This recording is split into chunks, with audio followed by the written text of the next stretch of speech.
sila. Kaya nga. Hindi muna. Kaya nga, next week sarado. Yun, pwede tayo mag-general lahat. Eh, ngayon, may bukas pa. May mga tensa pa. Okay.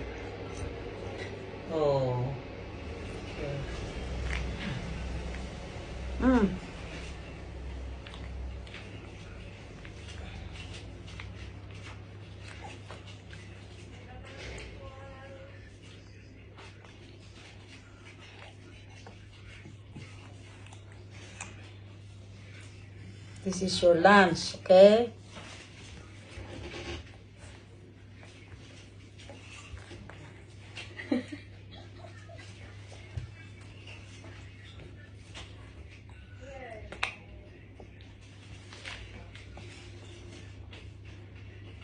Dami na nagsasabi. Ang dami sa akin si Marika, si Ripamonti, text ng text. Ito lang, nag-text lang din. Sabi na, hindi ka na ba pwede kahit kung ano lang yung time mong ano. Eh kaso na ano ko, layo. Madaling maglinis sa kanya, layo. Malinis kasi si Ripamonti, kaya lang ang problema mo bakit hindi niya binibidyo ni? Hindi, naka-video nga siya yun. Ay. Yan na yan. Hindi na maglalate. Kasi masarap yung tapioca. Masarap yung tapioca. Parang ano. Kayo gawa eh. Hindi, ganyan lang yan kasi hindi pa niya alam kumain eh.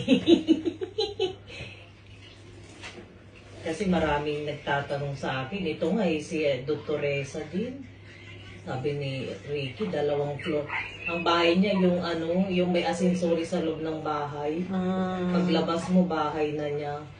Diyan sa Friuli, alam niyo yung magagandang bahay? Oo. Doon sa may, diyan papunta kay Christina. Yung sa may tram, yung malalaking bahay doon. Kasi yung isang kaibigan naman ni Francesca Abogado, doon sa may papuntang ano ba yun yung biya doon sa bar ni Carabinieri ni Ana, yung nilinis na yung bar niya doon sa Sara. Binigay ko yung isa dito yung sa parko. Naku, mali-mali naman ang ano niya, lumiit lang ang lana. Bakit nagtataka ko 25 years na siya dito Hindi, tanga-tanga naman. Sabi niya kasi sa amo ko, nilalana ko. Hindi na niya kailangan ilana yun dahil ano naman. Sabi ng abogado, ang mahal-mahal ng mga cashmere. Oo. Mama mia. Inalis siya, sabi iwanan yung susi, naka-1 buwan din siya. Maganda din ang bayad sa kanya dahil kung ano yung hiningi niya, binigay. Tapos Venus, kasi nag-ano kami ng amo. Sabi ko, ate, dapat kung hindi nyo alam ilaba.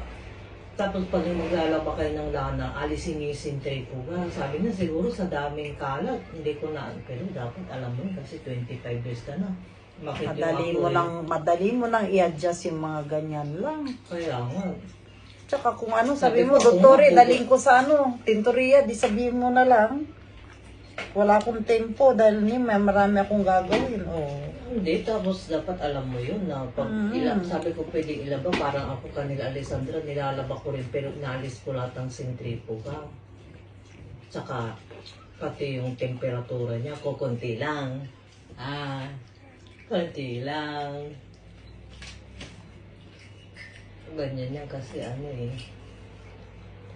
mahirap lang yan, hanap-hanapin na niya yan. Hindi na mag-uwi ako ng tapioca. Yan. Kailan kaya yan? Sale ngayon yan eh.